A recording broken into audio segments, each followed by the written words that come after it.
Hey fam, welcome to the Freetrail Podcast and our new presenting sponsor. We're so happy to now be working with The Feed. Thefeed.com/Freetrail is where you need to go. It is the one-stop shop for all your training and racing nutrition needs. They have over 200 of the world's best nutrition brands stocked in one website. It's a fantastic resource. We've been big customers for a long time. We're really proud to work with them. Some of my favorite products that you can find at thefeed.com/Freetrail. Gnarly Nutrition Whey Protein Powder. I like the chocolate flavor. I have some of this after every one of my workouts and long runs. For in-run nutrition, Orange Drank. You'll see my big dumb face on it. Also from Gnarly Nutrition, enhanced sodium concentration here in the world's best fueling drink mix. Finally, HVMN, Ketone IQ. I have 2 of these ketone shots basically every single day, once before I go running and once in the middle of the afternoon when I need a little extra energy. Go to thefeed.com/Freetrail and you're going to get an $80 credit, free money to spend at thefeed.com. It'll be $20 right away and then $20 every 90 days thereafter. You'll also get a sweet Trail Running Will Save the World water bottle. Again, that's thefeed.com/Freetrail. You'll get $80 credit to spend on your favorite nutrition products. And if you are international, they do ship internationally as well. So you can take care or at least take advantage of that great offering from The Feed. Big thanks to The Feed for supporting and thank you for watching the podcast. Okay, welcome back to Freetrail's official Western States post-race show. It is Tuesday morning. I am sitting in an airport hotel in Reno, Nevada. The life force has been drained out of me after what was the most enlivening weekend that I can possibly remember. Joining me to break it all down, Mr. Tim Tollefson. Tim, are you feeling similarly? You know, I'm feeling fresh as a daisy. I don't know why you're so tired. I wish we had another round 2 coming up. Seriously, that was one of the things I was thinking about is just how terrible it is that Western States only happens every 12 months. It's just the most magical weekend, the most magical week of the entire year. It's almost evil that we can't do it more often. I mean, I think it might be time to entertain states in the fall, or we got to brand it somehow. But I'm gonna start talking to Craig about this. Maybe we just do an uphill course. Run it back. No, what would be a good idea actually is somebody commented on this on my Instagram yesterday and it got the juices flowing about what if there was a Western States Fall Classic where you ran almost like Forest Hill to Olympic Valley. So do the first 100K in reverse and make that the first golden ticket race for the next year's Western States. I love this idea. Okay, we're already getting... Be like the Fall Classic, run it back is the tagline, and top 3 get in. It would be the best way to kick off the Golden Ticket Series. That's a good idea, man. All right, we're already getting sidetracked here, so bringing things back on the rails just to our viewing and listening audience. Corinne Malcolm was unable to join us here today. Of course, she has been part of our coverage throughout race week, and she was my broadcast partner all day on Saturday. But yeah, we're all sort of decompressing here. Corinne was unable to make it, but who is joining us here? None other than 2024 Western States finisher, Freetrail MVP, Ryan Thrower. Ryan, welcome to the program. Thanks for having me. How you feeling, buddy? I'm coming back to life slowly, but yeah, I'm still moving pretty rough. Yeah. Well, we're going to get your race report here in a little bit. We figured it'd be fun to have Ryan jump on sort of like they do in sports radio when the producer joins the program, chimes in intermittently as Tim and I do the deeper analysis on the top 10 fields for both men and women. But excited to also hear about Ryan's experience out on the race course. So we'll get to that in a bit. Tim, starting with you, just get us started with top line takeaways. Are you feeling like I am, where just you can't get the race out of your head? And if so, what are the things you've been thinking about over the last 48 hours? Oh man, I keep waking up thinking I'm still in like somewhere on that course, experiencing it, it just is not leaving my body. It was such a surreal weekend.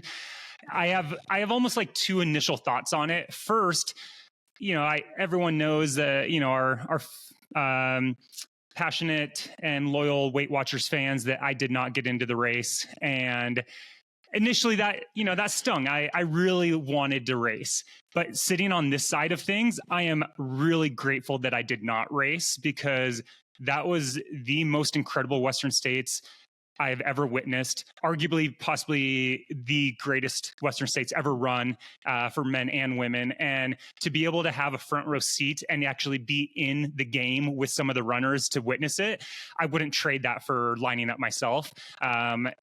That was a special day, and I don't think we're ever gonna. It's a special day that we will all remember for a long, long time.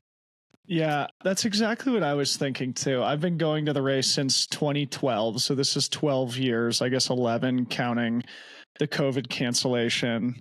And that was definitely the most special edition of Western States that I can remember in my experience. Of course, in 51 years, I'm sure there's a lot of those years where it just feels like something special is in the air. But that was definitely the palpable feeling for everybody that was on the ground on Saturday. And we're going to get around to some of those just incredible storylines here. And one neat thing about this one is that the coverage that was available to fans was next level. So people that were not on site or even on site were able to tune in and witness some of the race unfold, which, throughout the bit of the high country, the canyons and Cal Street, that kind of video production was never available in the 51 years of the past, or 51-year history of this race. So giving people like a glimpse into the behind the curtain, I think was really special. And that's something that I think elevated the overall experience for everyone involved as well.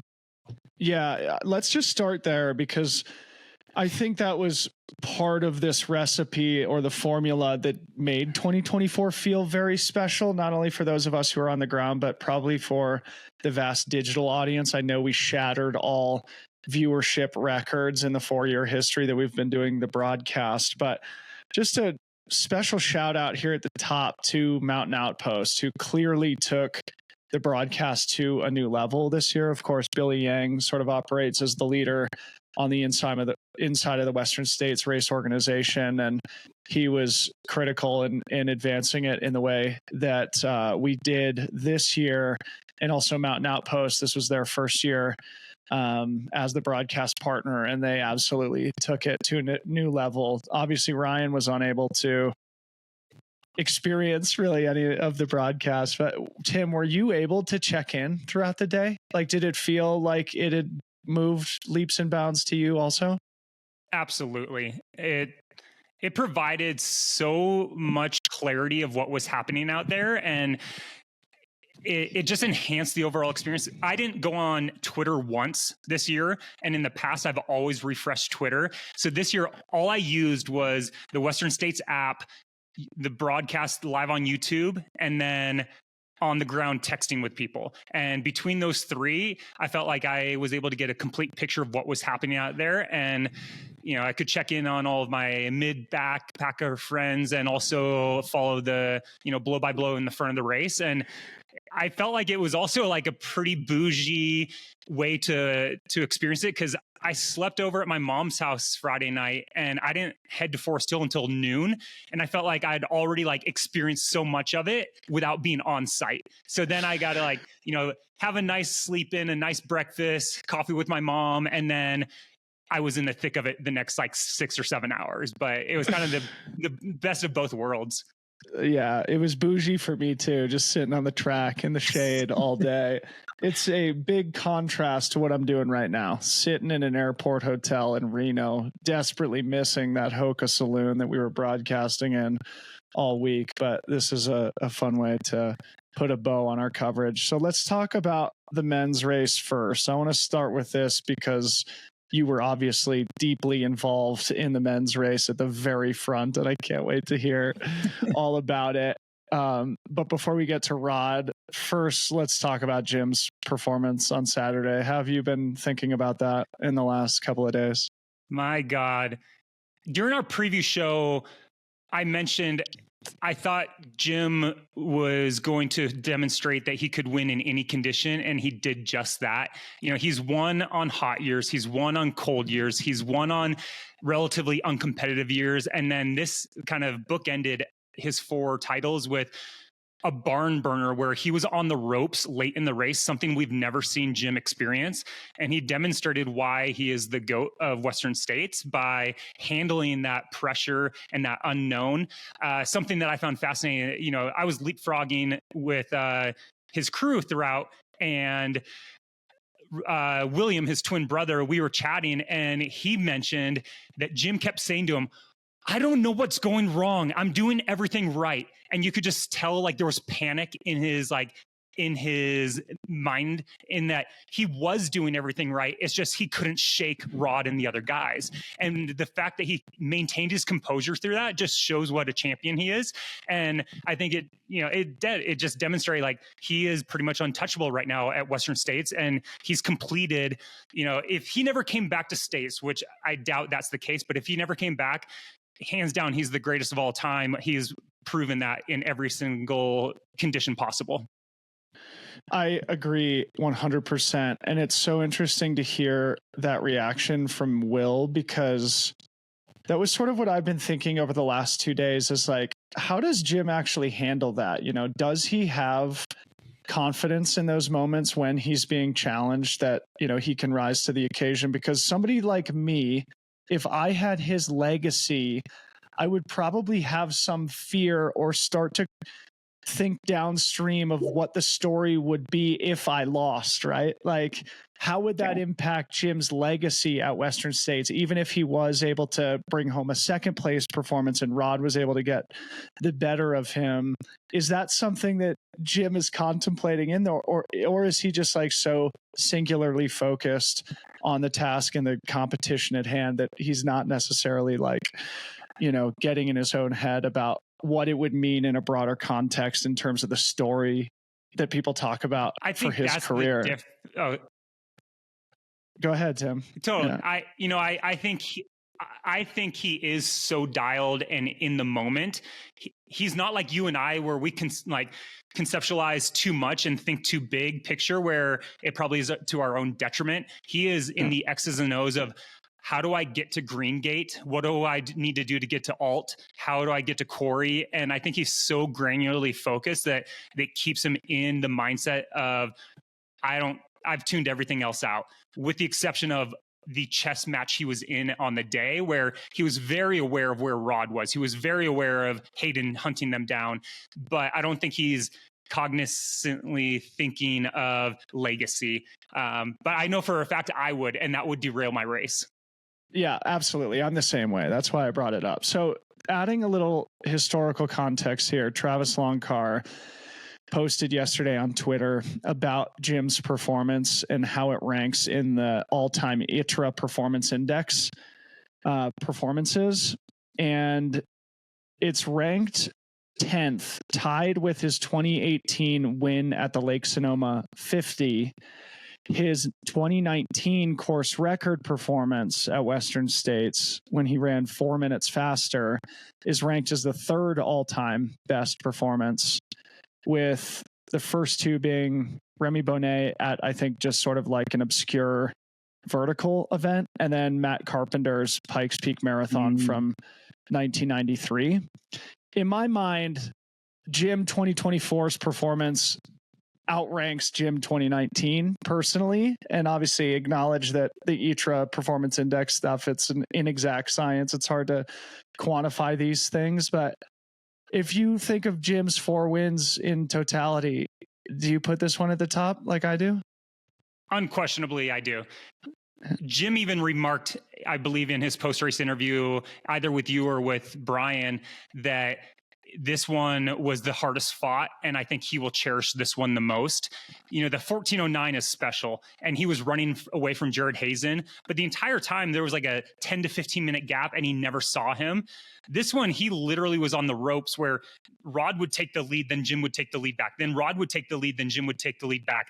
And when you're going back and forth like that, 80 miles into a race, the mental fortitude it takes and how much emotional drain that has on an athlete is incredible. So the fact that he stuck it and actually came out on top, and like you said, there could have been some seeds of doubt. Like, I can't, like, why is everyone still here? Why I'm doing everything right, and why am I not pulling away like I always have? I think that that's going to be something that he had to work a little bit harder than 2019, and it's going to mean a little bit more. And I think he's going to reflect back on this one and cherish it, because he had to give every ounce of his being to take this fourth title. Yeah. So cool. And actually kind of reminiscent from UTMB last summer too, where Zach Miller sort of had him on the ropes and Jim just used that force of will, the champion's heart and mindset, to just like will his way past Zach super late and secure that incredible victory. Unbelievable. All right. So Jim, one of the greatest performances in trail running history, no question about it. Just behind him, Tim, your boy, Rod Farvard, one of the stories of the day, and you had the honor to experience it with him. So opening up this conversation to you, wherever you feel like the best place to start is, feel free to get us started here. You know, I think his bravery was evident again, and this is going to change his life. Absolutely. So get us started with Rod. Freaking Rod, man. That was one of the most memorable days I have ever spent on a trail in my entire life. And watching someone's dream be realized, like in first person, was just incredible. There's so much to say about Rod, so many stories in the prep, so many things that happen on the day. But I don't know. I guess the first thing I'd say is I pulled up. So as we know, like, he and I were training together. He got into the race by getting his golden ticket at Canyons 100K, winning the race, where I finished sixth. I did not get a golden ticket. But for the next 6 weeks, we trained together in preparation for the race. And like, we had chatted about on training runs, where if I don't get in, like, what was my plan? Would I pace Ida again, my teammate? And I just didn't have kind of a set plan. And then the day before the race, Rod texts me and he says, "You locked for pacing?" And I responded, "You ready to suffer?" And he responded, "Kill me." And those were our final words together. And then I saw him at Forest Hill, and he was in the lead of the race. And it was just like, oh my God, I am about to murder you, Rod, in the best way possible. And it was great though. As I picked him up, or actually, I'm sorry, he was just behind Jim at Forest Hill, but we went into Forest Hill and we were about 10 seconds behind Jim. And I said, Rod, like, I got the intel on how he was feeling. I said, Rod, stay calm. Do not like smile. Don't give any emotion to the crowd, because this is going to be chaos as we run down the road, and just stay within your head. Let's get to the crew station and let's get out of there. And sure enough, we go down. It is mad. It's chaos on the street, and Jim's right in front of us. So all of the media is surrounding him. He pulls off to hit his crew space, and we were just beyond him. And all of the media stopped in the middle of the road. So I start like shouting and stiff arming media out of the way, because I'm like, move, move, move. Like, there's a runner here, you know, because it's unprecedented. No one expected a runner to be on Jim. Like, normally he has a huge lead, but is like, I apologize to those cameramen that I may have knocked over, but like, my boy Rod had to get through. So it was really unbelievable to just witness him, as you said, run with confidence and poise when he was going toe for toe, blow for blow with the greatest of all time at Western States, and probably in the future of our entire sport. And he never once second guessed himself. He didn't lack the confidence to take the lead when he had the chance, where I think most people would freak out in that situation. But it just showed the amount of maturity he has as a 28-year-old. And like you said, this moment, this day absolutely has changed his life. Yeah. Okay. So I want to talk about more of that and what he said in his finish line interview, but take us into the battle on Cal Street, dude. Like you got a front row seat to absolute history. And during the broadcast, Bailey asked you a question about what it was like. And you said something about how it felt like Jim was using psychological warfare or, playing cat and mouse with Rod. So obviously myself, and I'm sure the entire trail running community would love to hear just what it was like trading the lead with the great Jim Walmsley as you were pacing your good buddy Rod Farvard on Cal Street. I can give my account, but I'm sure you will connect with Rod at some point, and it's really his story to share. But from my perspective, oh my God, what a wild 2 hours. And I think we ran like 2:06 or 2:07 for a split on Cal Street, which is incredibly fast. One of the fastest ever, I'm sure. So we head down Cal Street and everyone is shocked. Like the first quarter mile, you're still on pavement before you hit the trail. And everyone was shocked to see Rod because on the tracker, it shows Jim come into Forest Hill first. We just left Forest Hill first. We even ran past Diana Fitzpatrick, the president of Western States, the board. And she was like, Rod? Like, she was just like, she had no idea it was going to be us first. And, but Nacho? No. But once we got onto Cal Street, I mean, Nacho's pretty pumped too. Yeah. So we get onto Cal Street and Rod, from what I witnessed over the next 18 miles, he never once looked back. He's being hunted by Jim Walmsley, and he never once looked over his shoulder. And I think that's a testament to he was in his groove. He was doing what he could on the day, and he wasn't going to worry himself. He knew someone was hunting him. Like he could feel that the hair was like standing up on the back of his neck, but he never looked over. And so I kind of followed suit and I didn't look over my shoulder. I was like, you know what? Rod's going to lead this. And he chose to take the lead on the trail, which I think was really smart, where I was just there in support, but he led. He had the clear view of the trail, and we led through Cal 1. And we got about a minute out of the aid station and I heard cheering. And so it was evident that Jim was closing the gap on us. And then you go up those steep little kickers just after Cal 1 and it flattens out a little bit. And suddenly Jim is literally on my heel. So there's a train, Rod's leading it, I'm in the middle, and then Jim is right behind me. And for almost 2 miles, nothing is said, no words are spoken. And we are just running stride for stride in a pack. And in my head, I'm going crazy. I'm like, dude, I should pull my phone out and film this. Like, how is this not being like, this is one of the most incredible moments of trail running history. And Jim, like, I think he had spent some energy to catch up. So he was probably comfortable just sitting for a bit. And Rod, I'll have to ask him, but I don't know if he even knew Jim was sitting on us. He may have just thought it was he and I, but for probably close to 2 miles, we just had this train up and down the hills, around the curves. Nothing is being said. Everyone is, in their head. And then suddenly Rod hits a little climb and he starts walking and Jim pops around the outside and takes the lead. And he disappeared very quickly. He made a decisive move. And on those single tracks, you can get a little gap and you could only be 20, 30 seconds ahead, but you won't see the person. And I think Jim intentionally put in a surge so that he would break that line of sight. But we end up getting into Cal 2 and they said we were 2 minutes back. And so Rod, at that point, I was like, hey, focus on yourself, stay calm. There's a lot of racing. I even reminded him of the 2010 race where I was like, Anton and Killian got to the river first together and they had a 20-minute lead on Jeff Rose. And who won that race by 5 minutes? Jeff Rose. Don't let this shake your confidence.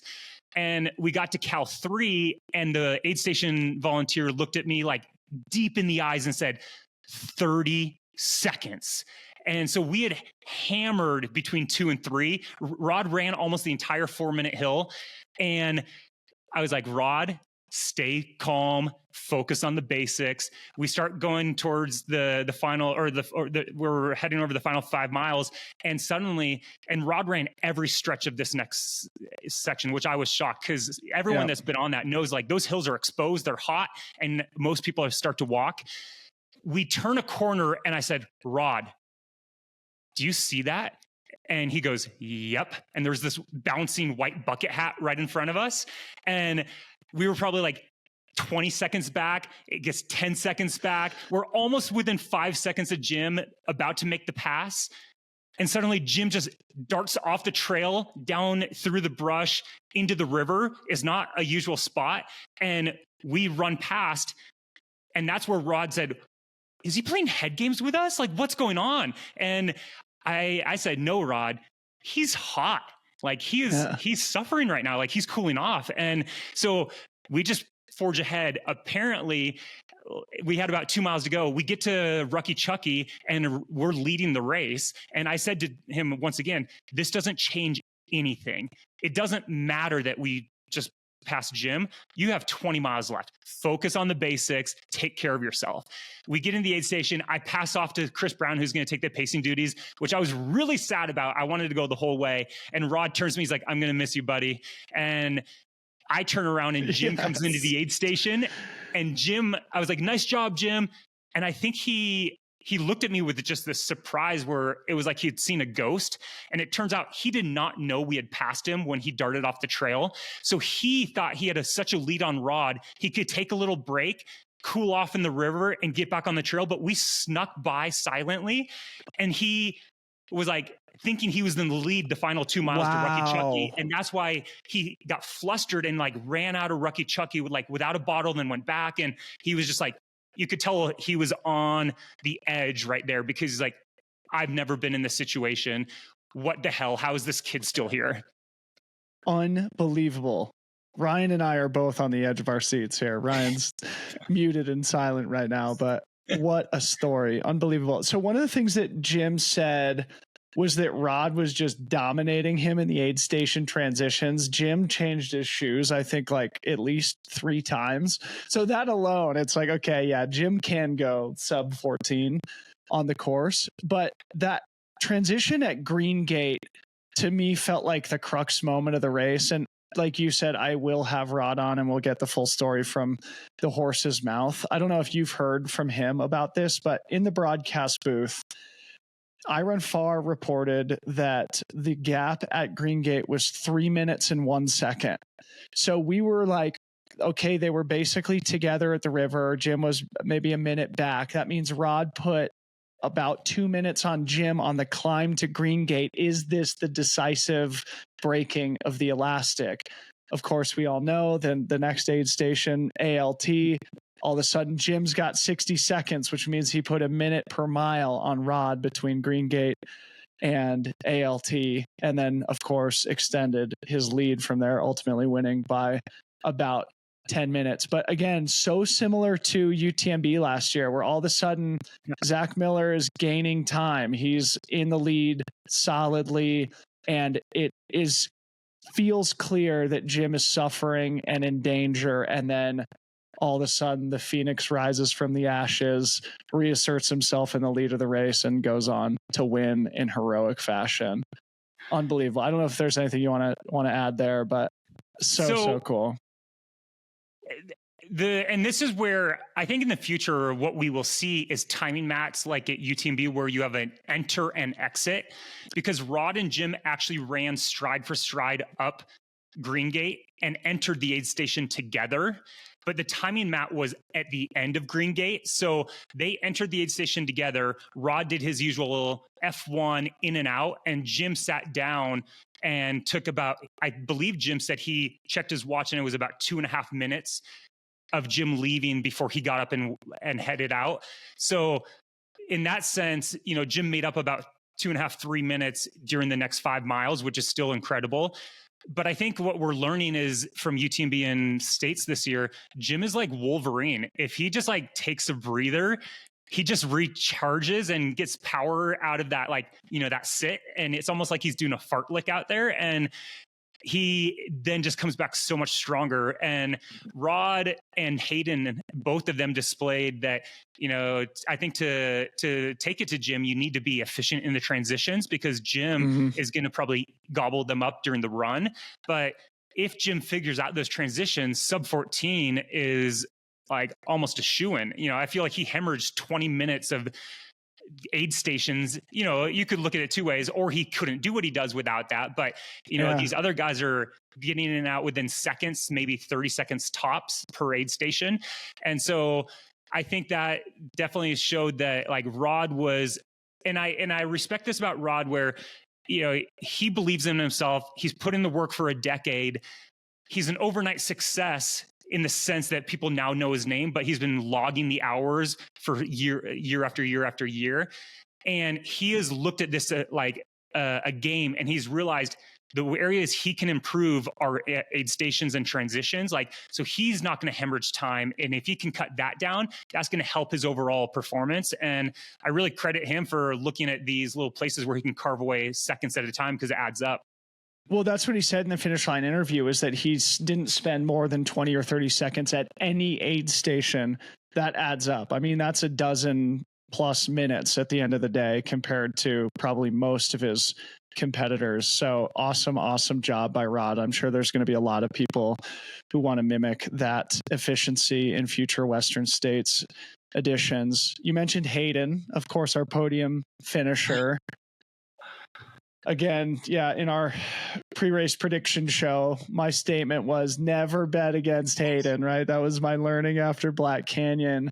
Incredible performance from him. He said in his finish line interview that 8 weeks ago, he didn't think he was going to start the race because he's sort of been struggling with some injury after Black Canyon, wasn't totally confident that he was physically ready to take on Western States again. Here he is running 14:25, a ridiculously historic fast time, and taking home his second podium performance at Western States. It was incredible. And I should have taken your advice and not bet against Hayden. I put him as fifth in my rankings ahead, and sure enough, he was good enough for second on the day. Yeah. So tell us about the sprint finish, because that was one of the most dramatic moments of the day. Oh man. So, okay, this goes back to Pointed Rocks, where if you look at the splits, I believe at Green Gate or so, Rod and Jim had about a 10-minute lead on Hayden with 20 miles to go. And then it slowly started coming down. And by Pointed Rocks, Rod only had a 6-minute gap on Hayden. So he'd been clawing back that time. And Rod runs into Pointed Rocks with his pacer, Chris Brown. And I had run over to Pointed Rocks just in case he needed anything. And it turns out Rod had chosen not to have crew there. So there was no one waiting for him. And I was the only person there to greet him at Pointed Rocks. And he and Chris come in, and Chris looks a little worn for the wear. And I was like, "You okay? Like, do you want me to take over?" And Chris like, "No, I'm good." So they send off together with 6 miles to go. I hop in the car, fly down to No Hands, go to the No Hands Bridge, like just to cheer them on. They both look even worse at this point, 3 miles later. And I'm just like, these guys are suffering so hard. I can't jump in and switch pacing duties, but they go across the bridge. And at this point, Hayden had clawed back even more time. And so there's only 3 miles to go. I hop back in the car, haul up to the track, run down to Roby Point and wait, see Jim go by with his entourage. And then then Rod and Chris Brown come into the aid station, and Chris Brown, bless his soul, had cracked. He basically fell over and started throwing up on the pavement, and he had to get a ride back to the track. And he ended up in the med tent. He ended up in the med tent. That's how hard Rod was going. He broke his pacers. And he's like, I guess, you got to take Rod. I was like, all right, my shoes are still laced. And so Rod and I take off, and we head up the really steep paved hill, a mile and a half to go. And Rod is running, then he has to walk a little bit, then he has to run, then he has to walk. And we crest the top, and we get back into a smooth rhythm. And I say, "Hey, do you want to break Hazen's record?" Because I knew that we could run under 14:27. And he says, "No, I just want to finish." Mad respect. Like that sounds good. So so hold on, you might have to cut this out. That's okay. Rye, how you doing, buddy? Good. I was gonna I was going to say, I'm sure this has been analyzed, but Zach Miller and Jim at UTMB, Jim took 40 minutes of non-moving time, and Zach only took 16. Hey, bud. Wow. Because Jim doesn't have his states on, so you can't analyze states and see like what first and between him and Rod. But I thought that was interesting. That's a good Tim, where were you? So we crest the hill and we're getting on that little flat part of the pavement, and Rod basically says, "I just want to finish." And I say, "Respect. You've earned this day. Let's try to cherish this moment." And Chris Brown at the handoff, when he was like gasping for air, he said, "You guys are fine." Hayden was like far back. And so we didn't feel we were under pressure. On that final little climb, just before the white bridge and the 2 left turns, there's this house that always has a mad party, a bunch of kids out there cheering. So I just rile up the crowd. I'm like, let's get this guy going, second place, super pumped. And as we cross through that little spot, I happen to just look over my shoulder. First time I've looked over my shoulder all day. And I see this absolute sea of white taking the entire road up. And I realized it's Hayden and his entourage. And I turned to Rod and I said, "I don't care what you want. You have to go all out from here." And he's like, "What?" I was like, "Hayden is on us." And so we sprint across the bridge, take the left turn, start heading down towards the track. And I just yelled at him, "All gas, no brake." And we were running under 5-minute pace. I don't know how his turnover maintained. I thought he was going to end up on his face and not finish, but somehow the kid stayed on his feet. We entered the track. I'm screaming at him. We hit the 200 and I turn around and Hayden is on the track right behind us. And I was like, "Dude, you just got to keep digging, go, and make the final turn." I pull off. He hammers through the line and just collapses. And I don't think he moved for about 5 minutes. And it was kind of scary. Yeah, he collapsed. He's sort of like he was just puking. But it was evident that this kid had expended every ounce of energy from his soul to make that happen. And it was just amazing to witness. So incredible. Yeah, I felt like a little uneasy at the finish line when Rod collapsed. He's sort of convulsing and then, just starts vomiting and ultimately eventually stands up and has his wits about him. But 16 seconds separating second and third place all week, Tim. We were talking about the Battle of the Gyms from 1983 and just saying how incredible it would be to see that gap at the finish line. Of course, it wasn't for first and second like it was in 1983, but 16 seconds between Rod and Hayden putting together one of the best performances certainly of his career and one of the fastest Western states. And big kudos to him for continuing to chase there, because he was pretty safe behind him to Dan Jones, who finished 4th. Would have been easy for him to pack it in and celebrate that 3rd place, but pushing Rod all the way to the finish and bringing home a historically fast performance for himself. Unbelievable. Shout out to Hayden.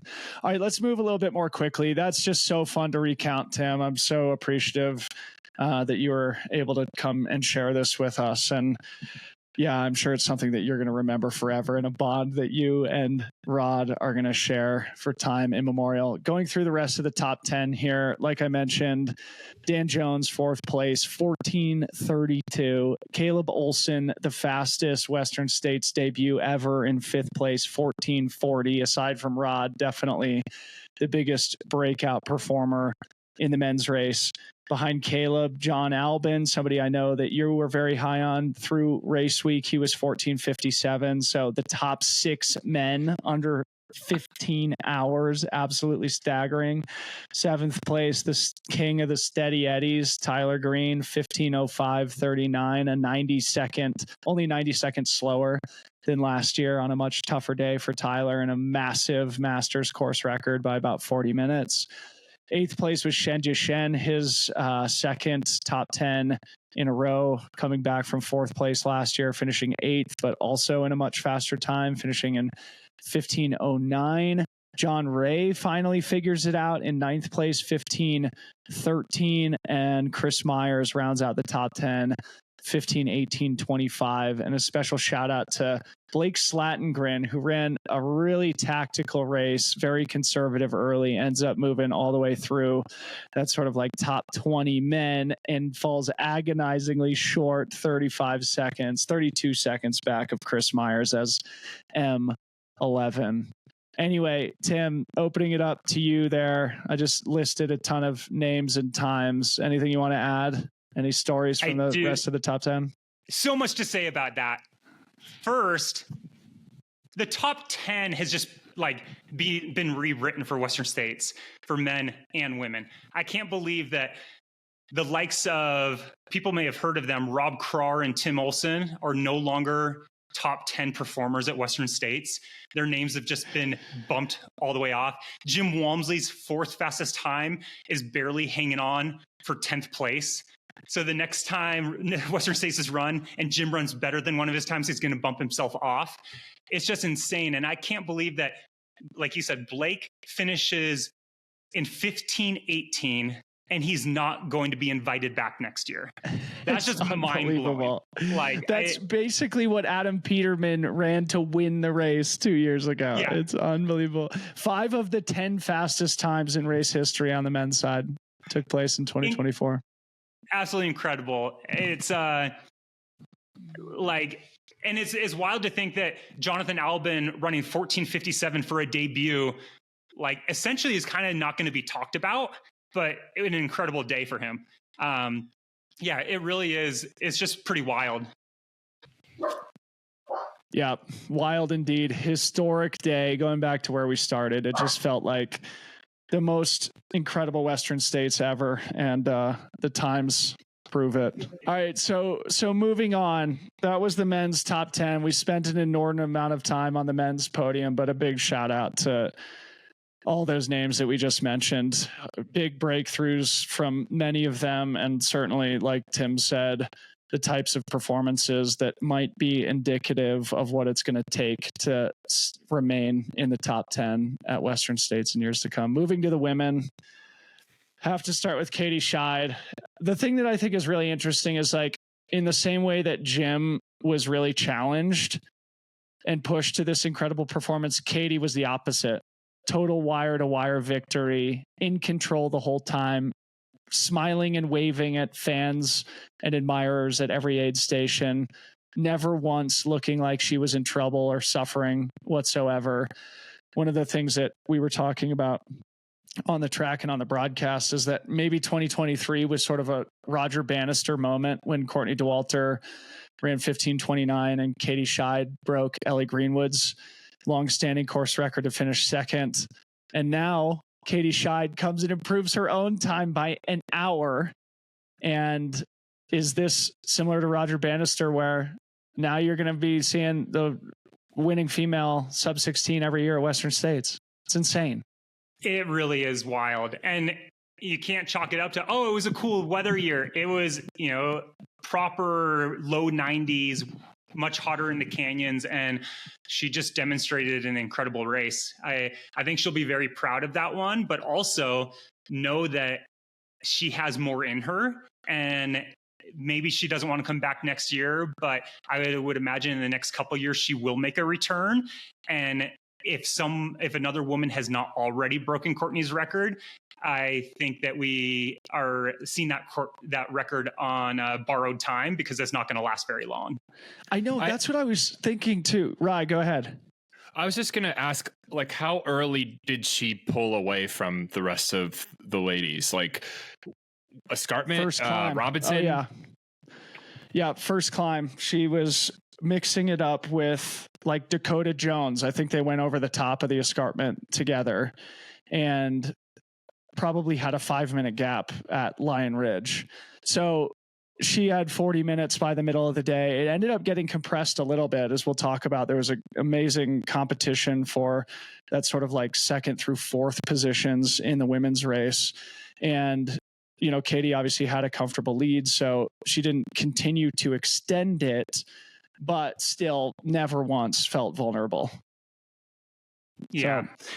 So, a point that I wanted to make is I don't know, I was just thinking about other sports and stuff, and I think Katie Schide is now thoroughly in that category of best athletes in the world, best athletes in the sport. I think in recent years, you'd view it more as a big four, sort of the Jim, Killian, Francois, Courtney, sort of like in tennis over the last 10, 15 years, it was Federer, Djokovic, Nadal, Serena. And now it feels like there's a big five in the sport. Jim, Killian, Francois, Courtney, plus Katie. Unfreaking believable performance from her. And now we should say she's a UTMB champ, a Diagonal Day Food champ, a Western States champ. If we think of the four biggest 100-milers in the world, I would add Hard Rock there. Katie said on the track she wants to run Hard Rock. So I'm not sure if Dale and the committee there was listening, but I mean, she's well on her way to securing that quadruplet of incredible titles that only Courtney Dauwalter holds. So you may have to get ready to update that meme of the Grim Reaper knocking on doors and include Katie in the next couple of years on that thing. Yeah. Anyway, I'm hoping to secure an interview with Katie, as I am going to try with, many of these characters, assuming I don't completely implode on Western States exposure in the next few days. One thing about Katie is I just love that she is finally getting the recognition she deserved 5 or 6 years ago, where she was dominating races, but because she solely raced in Europe, a lot of Americans did not know her name. And it wasn't until, the UTMB win in 2022 that people kind of like really acknowledged that she was doing something special. But she's been doing this for a long time, and it's just she's an introvert. She doesn't like to have the attention. I bet that day on Western States was probably it filled her quota for like the amount of engagement and social presence she wants to have for the entire year. But I mean, major kudos, and I'm glad that she finally is getting her flowers because she deserves it. Yeah, absolutely. Very well said. As I mentioned, the battle for the rest of the podium was very dramatic late. Tim, you probably were too busy in your crewing and pacing duties to really follow along. So I'll just tell you about it. But Fuzhao Xiang, also, it's like, I don't know, it's almost like Hayden's race where this is going to fly under the radar just based on the sheer number of amazing performances there were and the fact that Katie Schide really was in control all day. But Fuzhao, now the third fastest woman ever behind only Courtney Dauwalter and Katie Schide, finishes in 16:20. And I think it's important to mention in her finish line interview, she was like, yeah, my goal was to run 18:30. So she ran 2 hours and 10 minutes faster than her own expectations. Certainly one of the performances of the day, and the first ever Chinese female to finish in the top 10 at Western States. So that feels also like sort of a watershed moment in the history of the sport, and something that probably is indicative of the direction that we're heading as Asia and the professional athletes in Asia start traveling and racing more in Europe and here in North America. Anything you want to add on Fuzhao, Tim? Incredible performance. To supersede your goal by 2 hours and 10 minutes is just absolutely mind-blowing. And I agree. I hope she doesn't fall into that category of like Seth Swanson of like the 2013, 14, 15 era where he was playing second fiddle to Rob Krar and she gets the recognition. But 16:20 is no joke. And I'm still having a hard time just as I look through the top 10 women's results. It's incredible what they did out there. Yeah. I mean, just 2 years ago, nobody had been within 30 minutes of Ellie Greenwood's course record from 2012, which was 16:47. Fuzhao ran 27 minutes faster than that this year. Again, that's why it feels like a Roger Bannister thing. Like it's just, this is going to be different now. And the women have unlocked a new level of performance. So the fact that nobody had been within 30 minutes of Ellie and now Fuzhao for second place is 30 minutes faster than Ellie, it feels like a landmark shift in the competitive dynamic in the women's race at Western States. Behind Fuzhao, Eszter Csillag her second podium performance in a row at Western States, matching her third place performance from last year. But again, obviously in a much faster time, 16:42. So when it was all said and done, Fuzhao had about a 22-minute advantage over third place, but it was a very dramatic battle there on Cal Street and beyond. After Eszter, Emily Hawgood, 16:48, her fourth consecutive top 10, again moving up a spot after two back-to-back fifth places. She was 16:48. I think Emily Hawgood, she's still only 29. You know, she's like Rod. She's barely even emerging into her prime as an athlete. I think Emily Hawgood in the next 5 years wins the race. Comments on either Eszter or Emily? Yeah, I second, and I know I had mentioned Emily in my prediction comments that I thought she would probably finish second, and she has what it takes to win. She cares about this race more than any race in the world for herself personally. So her coming back next year, I think, is all but a guarantee. That's one of our Cold Stone locks. And yeah. I think like Eszter proved that it was not a one-hit wonder with the, follow up with her podium performance 2 years in a row. And what's scary is she turns 40 next year. So if she does return, Ida's fresh master's record of 16:56:52 may be on borrowed time, as Eszter may come back. However, if Ida returns, it could be a battle for the master's title because they were only separated by 14 minutes, which is not a large margin. But yeah, Eszter put on a clinic, and really, I think it's is a testament to what she spoke beforehand, like just the confidence she had coming into it. Yeah, that sort of third through sixth place finishes felt like they were one after another. So after Emily Hawgood in fourth, Ingvild Kaspersen was only 2 minutes later, 16:50:39, the fastest Western States debut on the women's side in history. Ida Nilsson, as you mentioned, 16:56:52, shattering the existing women's masters course record. Shout out to Ida Nilsson for that. Heather Jackson in seventh, another great story from the weekend, 17:16:43, avenging that DNF from last year and showing just how amazing she is as a multi-sport athlete after her fifth place performance at the Unbound gravel race just a couple of weeks ago.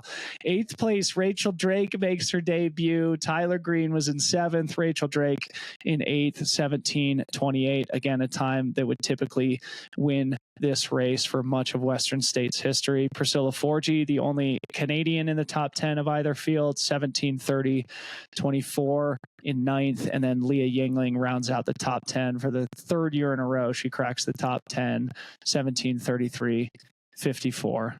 Any other comments from the rest of the women's top 10? So I have a question for you guys, if you happen to know. As Corinne was predicting, she said we would see multiple runners on the track at once. Obviously, that happened with the men. But as you look at these times, you have Ingvild and Emily within 2 minutes of each other.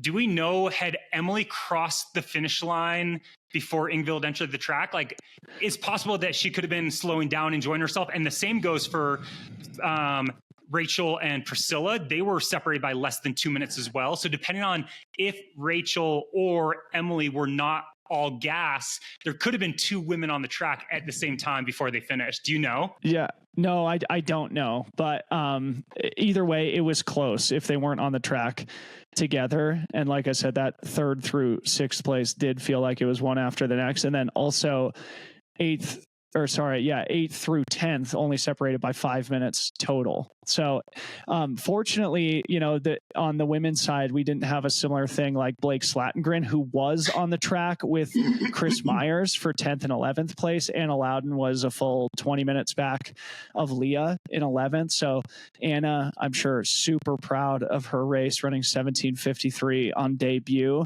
and not necessarily thinking like Blake probably is, like, oh, I could have definitely found 32 seconds out there and crack the top 10. But yeah, I mean, it was one after the next seemingly as we were there on the track. Was The women's race, were there a lot of these changes between like 2nd through 10th? Because a lot of these times are really close. And I was in the dark all day and I was trying to get updates. And the only thing people would tell me were like, the men looked really serious, no smiles. And the women looked like they were having a blast. But no one could tell me who was in the lead. So, I mean, a lot of the times in the men's race too, but especially like Tim was just saying, how there's a lot of like 2-minute differences. Like, were they swapping places? Yes, definitely. On Cal Street and beyond. One of the great stories about this actually is that Ida passed Heather Jackson in the river. Heather Jackson, of course, a triathlete who, of course, has a lot of experience as a swimmer. Ida caught and passed Heather in the water and then went on to build a decent gap on her, because it's sort of one of the races within the race was that the Masters win, which Ida and Heather were duking it out for, ultimately finishing in 6th and 7th. But yes, there was a lot of jockeying. There was one notable drop late in the women's race at the river crossing, actually. Chen Lin, another Chinese athlete who was in this mix battling. There was really a great battle between Fuzhao Xiang, Chen Lin, Emily Hawgood, and Eszter Csillag. Ultimately, Fuzhao sort of won out in that battle for 2nd place, and Chen Lin unfortunately dropped. But obviously, like we said, Eszter finished 3rd, Emily finished 4th, and that was a great little race within the race. So incredible racing.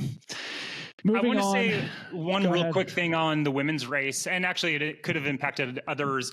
We got so lucky in the sense that there was a brush fire that broke out right as the men basically were crossing the river, and it was getting larger, and Cal Fire was sending air tankers in and helicopters, and they actually closed the road to Green Gate. And so temporarily during the race, crews were not allowed access to Green Gate. And Ida was one of those where I talked to Lainey and MK. They were freaking out because they could not get to Ida at Green Gate, and they couldn't give her a headlamp, and she was going to be entering the dark without. So it was kind of a bit of a cluster. Ended up all getting sorted out, and they were able to get a headlamp to Quarry Road, which like was allowed to give to her. But there were a few athletes that got stuck in this window where they suddenly were kind of blind without support from their crews. And thankfully, Cal Fire, shout out, everything was under control. But I know you in the studio and everyone was like, please don't cancel the race. Like, don't let this, like, what's going to happen if we have to put the race on hold? Does Rod win because he was in the lead at mile 80? But it was scary for a few minutes. Yeah, it was just another one of those circumstances where it just added to this overwhelming feeling of like, what is happening today? We've never seen a race like this, and all of a sudden there's a wildfire. And shout out to Craig Thornley, who kept his composure about him in a way that I certainly wouldn't have if I were the race director, with a wildfire breaking out only miles from the course that was causing disruptions to crews and potentially evacuations. So what a wild freaking day. And speaking of which, we can move on now from sort of the analysis of the men's and women's top 10. I've just got a bunch of stats here that we can sort of wind down with before we hear from Ryan's race report here. And these are all courtesy of Liam Tryon, aka Aid Station Fireball. They were read at the awards ceremony at the end of the race on Sunday. So I'm just going to tick through a few of them just to add some context for our listeners. First one is the second fastest male and female finishing times in race history. Obviously, we talked about this, 14:13:45 and 15:46, respectively. The fastest 10th place male and female finishers in race history, finishing in 15:18:33 and 17:33:45, respectively, both at least 30 minutes faster than the previous fastest 10th place finishers. Again, felt like a watershed moment that might change the way this race is run in the future. All top 10 male finishers finished before sunset without a headlamp. Katie Schide became, I think, the second woman ever to not have to use a headlamp, finishing on the track before sunset. The finishing time of the 10th place male this year would have won the race in 35 previous editions of Western States. Similarly, the finishing time of the 10th place female this year would have won the race in 38 previous editions of the race. The fastest 100-mile debut, we mentioned this, Caleb Olson, 1440 in the men's side, and Ingvild Kaspersen, 1650 on the women's side. 62 female finishers, which was the 6th most in Western States history, a 76% finisher rate. This is maybe something we could just touch on briefly. A shocking lack of attrition in the professional fields.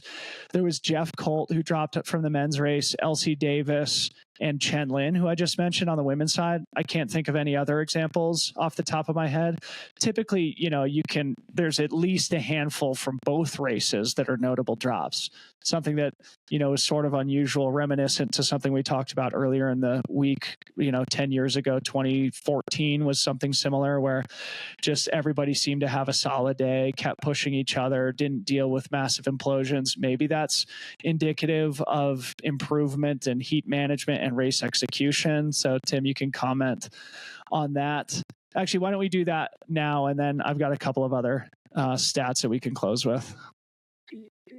All the variables you just listed, I think, are pertinent for some of these reasons. And then I also have had this working theory that ultra running is still a relatively young sport, and we're getting more and more adoption. And as we get more adoption and popularity, it's just the pool of talent is going to get larger and larger. So I'm confident that there are 100 Courtneys and Katies out there in the world that have not really entered the scene. And when we hit critical mass of popularity, suddenly we're going to see another monumental shift in these records or overall times. And I think we're starting to see that with what you just described, and how, shout out Leah Yingling and Chris Myers.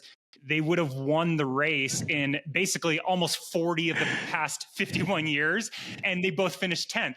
It's just a testament to the growth of the sport, which I think we're all excited about. But it makes me think about, I did training camp with Blake Slattergan, and he was asking me questions, and I just shared how I made a big mistake of going into Black Canyon thinking like eight hours would get a golden ticket, and people just aren't blowing up anymore.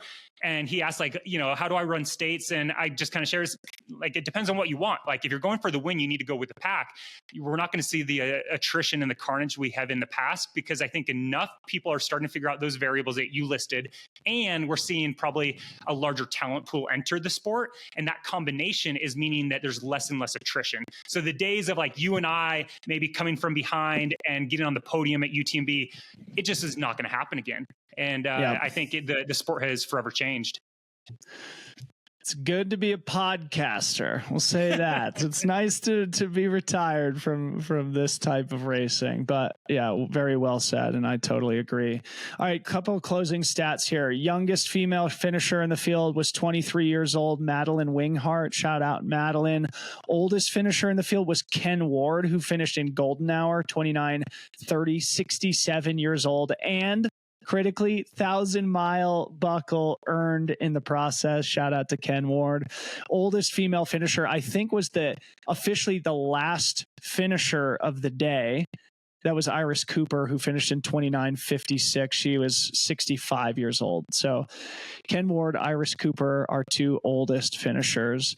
Other special shout outs here. Casey Lichtai got it done, 10 in a row, 18th place for her. What an incredible journey she has had with Western States in the last decade. And then the final thing I just wanted to say, basically call myself out. In our prediction show, you and Corinne had predicted very fast winning times for both the men and the women. I predicted 14:37 for the men, not terribly far off, but I predicted the winning time for the women as 17:10. Katie Schide ran an hour and a half faster than that. So just want to call out my shocking lack of expertise in predictions. But any closing comments on those stats or the race in general before we get to Ryan, Tim? I'm glad that you brought up the 10-day. And I don't know if did you mention Ken Ward also got his 10-day? I did. I know. Oh, sorry. So and Phil Sanderson got it too. Yeah.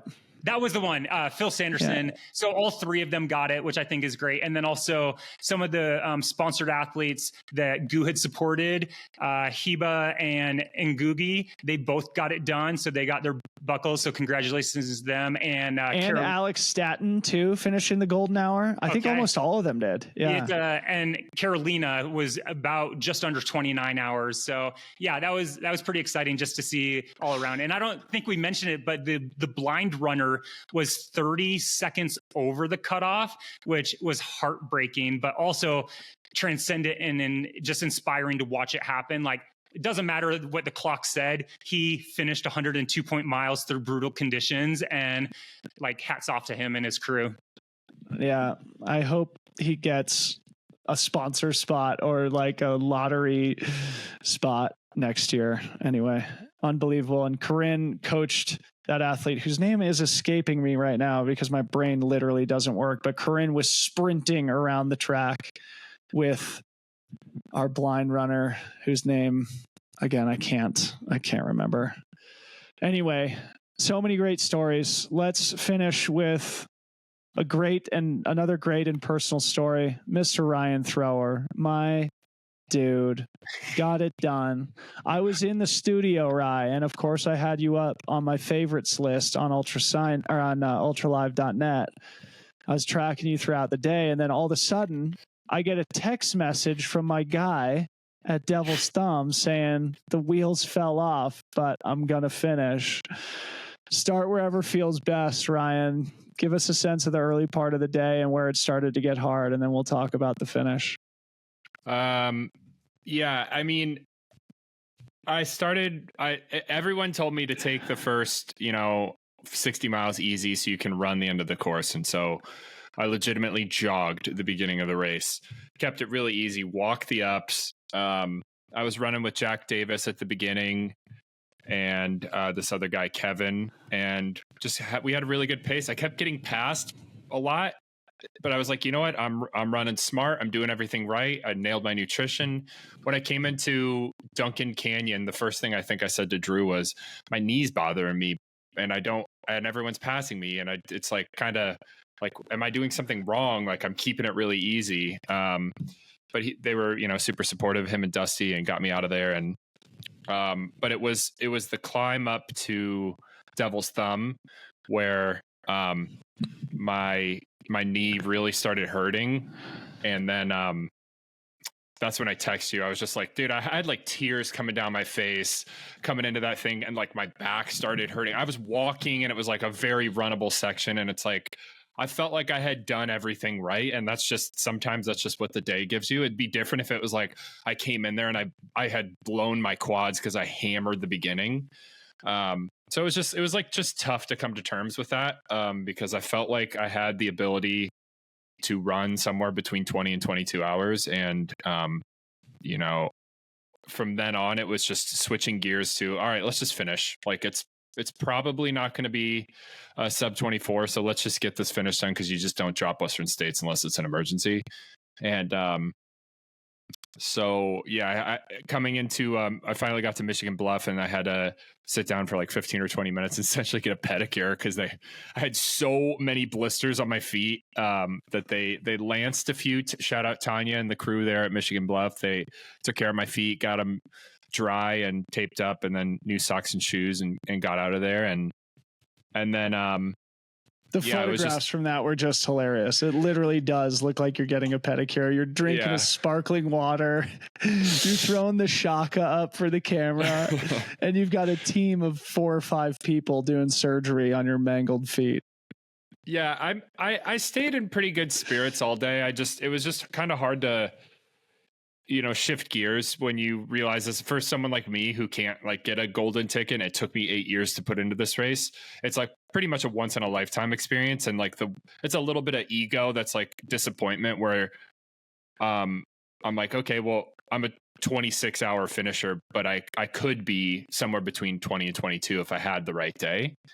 And so it's like, you gotta kind of work through that. And it's like, I was talking to Tim yesterday, and he's like, it's okay to feel like a little disappointed. It's okay to feel all the things. And I'm still very happy and proud of my race. Like, I didn't drop, and if it wasn't States, I would have dropped, because you saw me. I was like, Dylan, for those of you listening, Dylan paced me the last 5 miles, and we ran maybe 5 steps. I just could not. Once we hit the track, I tried running, and it was mostly a limp. And shout out to Drew Holman and Ben Gibbard, who also paced me. And I ran a little bit more with Ben and than I did with Drew, but it was just like it was a struggle. Like, because you're getting tired because you're not running. It's the middle of the night. It's hard to stay awake. And I was like, I really want to lay down. Drew wouldn't let me. And the next aid station was Jurek's aid station. I know Jurek wouldn't let me lay down, so I was like, dang it, I have to keep going. And but we got it done, and I got the buckle, and it wasn't the color I wanted, but it's the one I got, and it's part of the story. And I've just realized how inexperienced I am at racing, because most of the time I'm behind the camera at a race. I race like once a year. And because I was like, how else do you save your legs other than the way I did it? And it just didn't work out. So, but I will say I had a lot of really, really highs and high highs, and the escarpment was more magical than Harry Potter. Like, I could not believe I had never been up there during the race. I mean, everybody, like, you have your name on your bib, and some people, and then it was so overwhelming in a good way of everyone screaming Ryan, and I'm like, I couldn't stop smiling. And then like Brett Jorgensen runs over and gives me a hug right after I get through the escarpment. It was just this magical moment. And there was a lot of, like, every time you come into an aid station, you have one person that is just on you the whole time. That's like, what can I do for you? It's not like they're juggling other bottles for all these other people. This person would be like, I'll fill this. Here's food. You go get food. I'll bring your bottles over. It was just, everyone was so excited to just take care of me and make sure I could finish. And I felt like I was the only one racing. I felt like they made me feel so special at every aid station. It was just something I'd never experienced before. And but yeah, it wasn't exactly the time I wanted, but I'm very, very, very happy to have the finish. And I had an amazing crew also with Sasha, Addie, and Dusty crewing me all night and staying up all night. So, but we sure did bro mosey that last bit. Yeah, we did, buddy.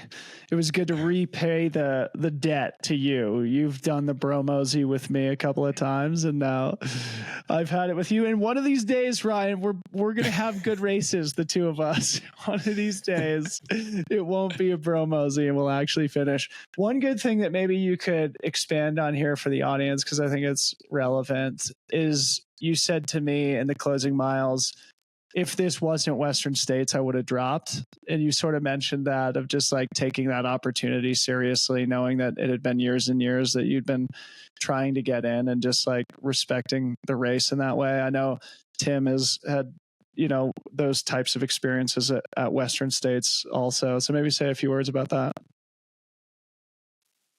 Yeah, It's the same way we were talking before the race, where like I probably would have dropped at Swiss Alps if I didn't have Kevin with me. You got to have that like special thing to get through 100 miles.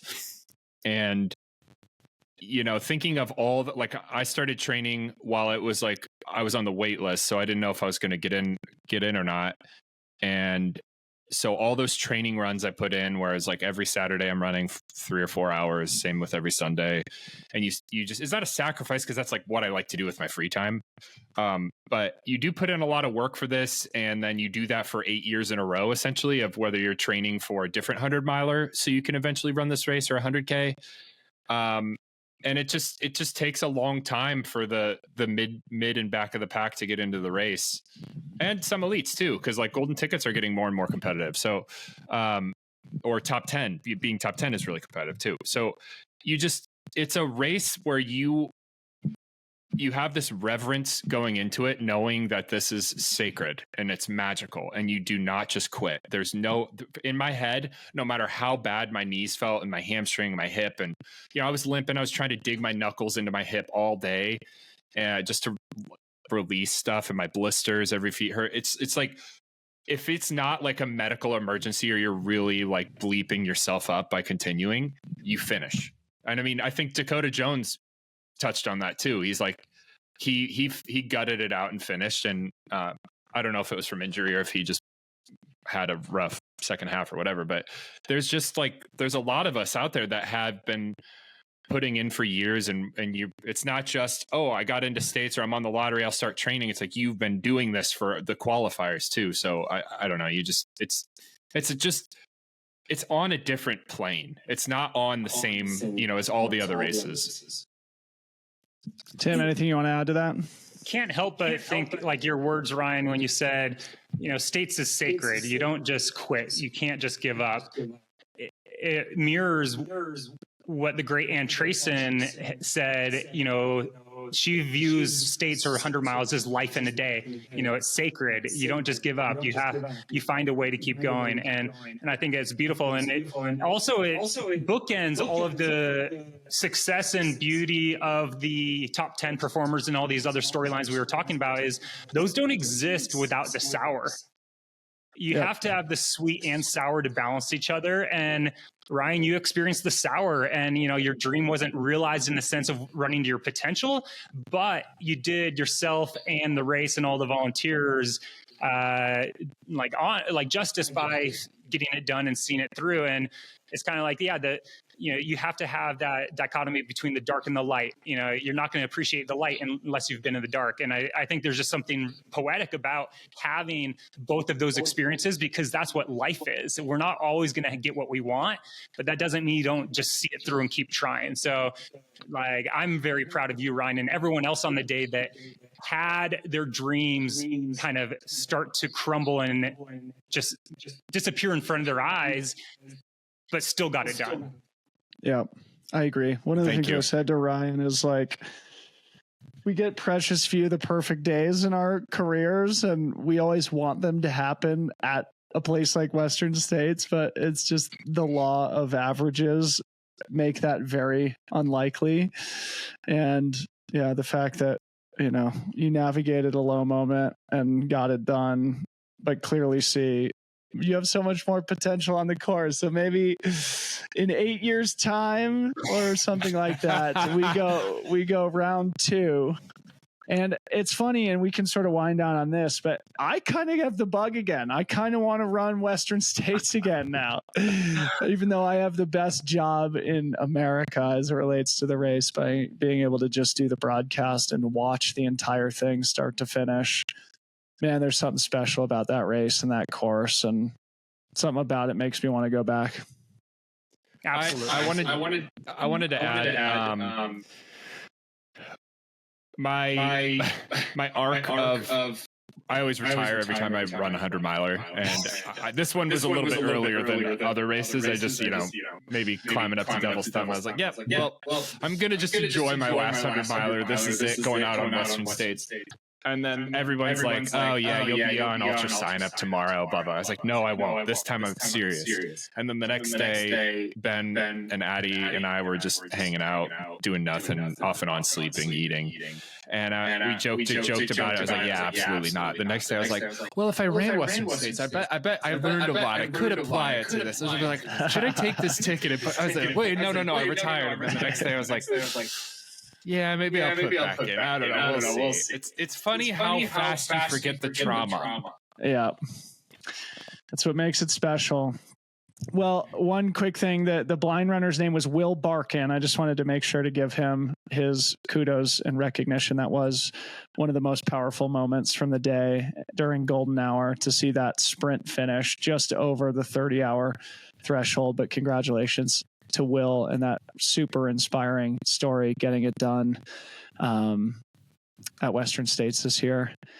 I guess, I don't know. We can close with our new, very famous closing segment. That is Tim's special, profound thoughts, which is now what our listeners will expect each and every time we do one of these shows together. But I just wanted to say thanks to everybody who followed along our coverage throughout race week and who followed the broadcast on race day. I think it was a kind of a big moment for Freetrail too. Tim, we're super grateful for you helping us out through the week, and we owe you one. And Ryan, certainly appreciate the fact that you remained at the helm, doing all your work duties, leading all the way up to the 11th hour.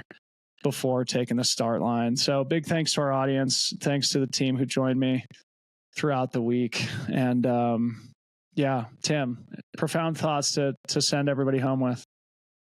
There's so much pressure. And now that this is like the third or fourth time, I should have realized you're going to put me on the spot. And oh man. I've been thinking about this sentence a lot lately, and it's learning to let go is far more powerful than holding on. And I think that applies so much to what we just witnessed. You know, what Ryan described, even what Jim or Rod or Katie or Leah experienced. Appreciate the experience, but let it go and learn to move on, because that's where the next kind of golden opportunity is going to be, and take something from the lessons learned, but learn to let go. It's far more powerful than holding on to something good or bad. See, Ryan, this is the best closing segment ever. We got to come up with a good brand around it. Tim's profound closing thoughts seems like a mouthful, but yeah, Ryan, we need an alliteration, something that really flows. Tim's terrific thoughts. That's 3 T's. Tim's transcendent thoughts. There we go. Ryan, any closing comments for your fans in the audience here? Once again, hello fans. Nice to meet you. But I felt like I gave so many hugs out during states in the middle of my race. I hugged 40 plus people at least. Everybody was so excited and so supportive. It got me through a lot of those rough times, and I just felt really special and loved and supported, and I'm very grateful for it. So amazing. Well, congratulations, Rye. Tim, you have something you want to add? Yeah, it just occurred to me. I have an axe to grind. I just looked, and Freetrail on YouTube has 19.6. I was going to say, the reason Ryan had a bad day. Subscribers. Ryan didn't get silver because of everyone listening right now that didn't smash the like or registration button or whatever you do on YouTube. Subscribe button, Tim. It's a subscribe button. And this is my personal responsibility. I take full blame for the fact that Ryan's knees started falling apart at Devil's Thumb, because I didn't push hard enough to get us over the 20,000 threshold. So lesson learned, but like you said, Tim, you got to let go and move forward. So that's my goal. We got to look ahead, and to our listeners, that means you guys got to play your part too. You got to smash the subscribe button, because that's the only way we're going to race to our potential, and that Ryan and I will get through an ultra marathon without a bro mosey in the future. Anyway, a good funny joke to end it on. In all seriousness, thanks to everybody who watched and listened throughout race week. It was a big breakthrough, I think, for Freetrail in a lot of ways too. We learned a lot, but proud of the work we did, and I'm super grateful to both my co-hosts here today, Tim Tollefson, Ryan Thrower, for making it super special. And also, final big thank you to HOKA too for supporting our coverage throughout race week. Anyway, that's it. Western States 2024 is done and over. We'll probably end up having some more interviews on the podcast with some of those legendary finishers we mentioned here today, but that'll conclude our trailgating coverage. It's been an honor. We'll see everybody in Olympic Valley 2025. Peace out.